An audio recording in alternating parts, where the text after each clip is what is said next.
Rice farmers in Kisumu are now calling on the national government to intervene following a bird invasion in the Kano rice fields, which has led to losses amounting to millions of shillings. Well, the 3-year invasion has been escalating following the suspension of the routine chemical control of the birds after complaints of environmental degradation.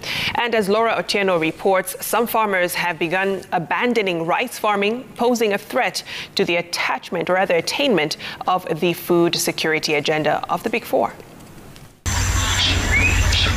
7 a.m. at the Kano rice field in Nyando, Kisumu County. What may pass as a scenic sight of birds perched on lush green vegetation is actually real danger. David Olango has been farming rice for the last 7 years.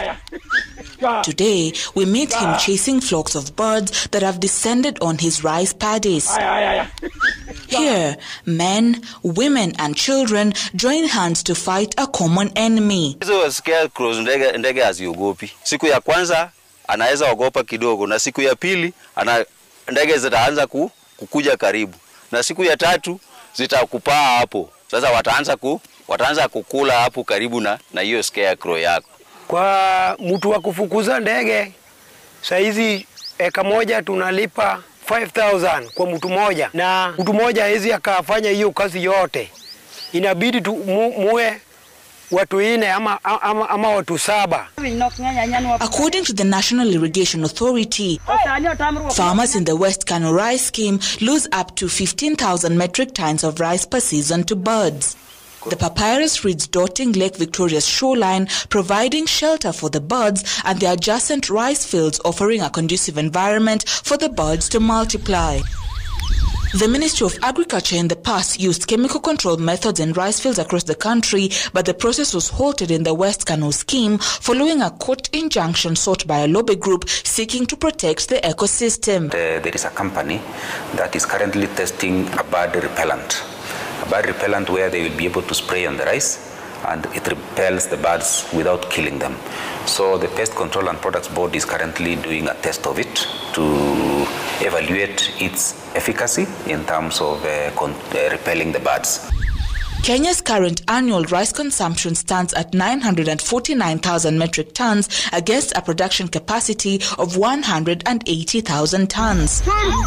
Coupled with the high cost of farm inputs, section of farms at the West Kano fields have been abandoned, with farmers decrying the piling losses. Sahi nitasema karibu 80%, 90% ni wale wamefanya leasing. Wale wakulima hasa wametoroka, wamewacha masamba. Hiyo inamaanisha mara mingi pesa yenye inatoka kwa hii shughuli huwa inaenda kwa mkono ya watu, sio wakulima hasa wa hapa. Apart from the losses in terms of income to the farmer, farmers are now harvesting premature rice.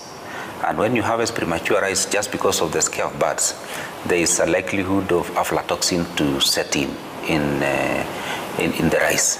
So it is a danger also to the consumer. With the Ministry of Agriculture waiting on the development of an alternative to salvage the bird-infested rice fields, the fowls peck away not only on the rice grains but also at the hope among locals of profiting from rice farming. As Kenya puts across synergies towards attaining the food security agenda of the Big Four, the escalating human-wildlife conflict in the West Kano rice fields is threatening to curtail that dream, with farmers counting losses running into millions of shillings and potentially threatening the country's food basket. Laura Otieno, Citizen TV, Kisumu.